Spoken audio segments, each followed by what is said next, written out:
இடம்பொருள் நேயர்களுக்கு வணக்கம். ஸோ இன்னைக்கு பார்த்தீங்க அப்படின்னா இப்போ மகாநதி சீரியலில் வாவ் அப்படிங்கிற மாதிரி ஒரு சூப்பரான ஒரு ட்விஸ்ட்டை இப்போ டபக்குன்னு போட்டு உடச்சிட்டாங்க. ரொம்ப நாளாக நம்மளும் சொல்லிட்டு இருந்தோம், இந்த கங்கா எப்பெல்லாம் காவேரியை கஷ்டப்படுத்துகிற மாதிரி காயப்படுத்துகிற மாதிரிலாம் பேசுகிறாங்களோ அப்போ எல்லாமே நமக்கு ஒரு மாதிரி கடுப்பாகவும் எரிச்சலாகவும் இருக்கும். ஏன் அப்படின்னு பார்த்தீங்க அப்படின்னா செஞ்ச தப்பெல்லாம் குமரன் செஞ்ச ஒரு விஷயத்தால தான் அந்த கதையுடைய 2வது சாப்டரே ஆரம்பிச்சிச்சு. ஸோ அதனால திருப்பி அந்த ஒரு விஷயத்தை பற்றி பேசிகிட்டே இருந்து இதில் இந்த வீட்டுக்கு வந்தாலே எரிச்சப்படுறது, வாசலில் பார்த்தா எரிச்சப்படுறது, அவளை போய் பெருசாக நினச்சிட்டு இருக்கீங்க, அவளே இந்த வீட்டு பணத்தை தூக்கிட்டு ஓடினவ அப்படின்னு கங்கா பேசுறது, காவேரி அது கண்ணீர் விடுறது, இது எல்லாமே நமக்கு ஒரு மாதிரி கஷ்டமாக தான் இருந்துச்சு.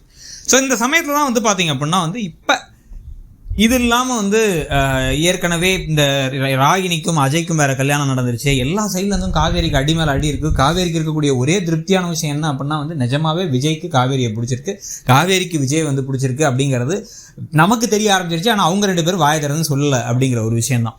ஸோ இந்த சமயத்தில் பார்த்தீங்க அப்படின்னா பயங்கரமாக அடுத்த ஒரு விஷயமா இப்போ குமரனே உண்மையை சொல்கிற மாதிரி இன்றைக்கி ப்ரோமோவில் காமிச்சிட்டாங்க.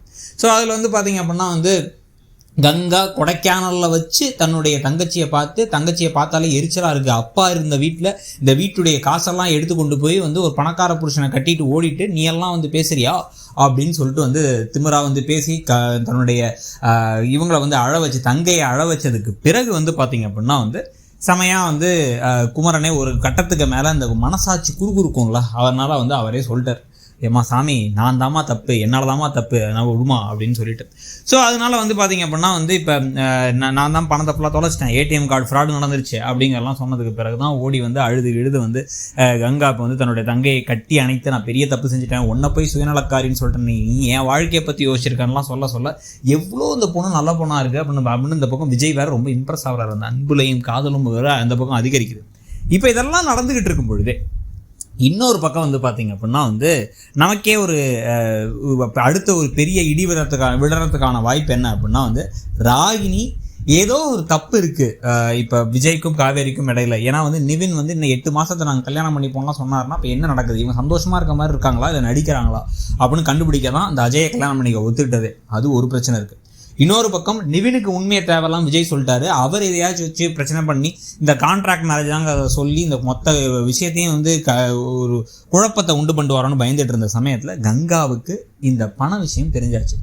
அப்போ திடீர்னு நர்மதாவுடைய ஆப்ரேஷனுக்கு பணம் தேவைப்படுது. 30 லட்ச ரூபா பணம் அவங்க அப்பாவுடைய அந்த கேஸ் பணம் தொலைச்சிட்றாரு குமரன்.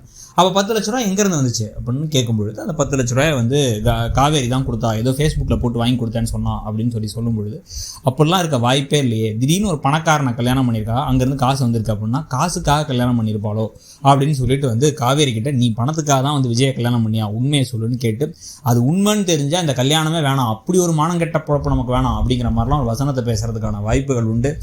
விஜயும் காவேரியும் தங்கள் மனத்தில் இருக்க காதலை ஒருத்தருக்கு ஒருத்தர் சொல்லிக்கிறதுக்கு முன்னாடியே அதை கெடுத்து விடுறதுக்கான எல்லா வேலைகளையும் எல்லாரும் பண்ணுறதுக்கான வாய்ப்பு இருக்குது. நீங்கள் என்ன நினைக்கிறீங்க, கதை எப்படி போகுதுன்னு நினைக்கிறீங்கிறத சொல்லுங்கள். தேங்க்யூ. இடம்பொருள் நேயர்களுக்கு வணக்கம். ஸோ இன்னைக்கு பார்த்தீங்க அப்படின்னா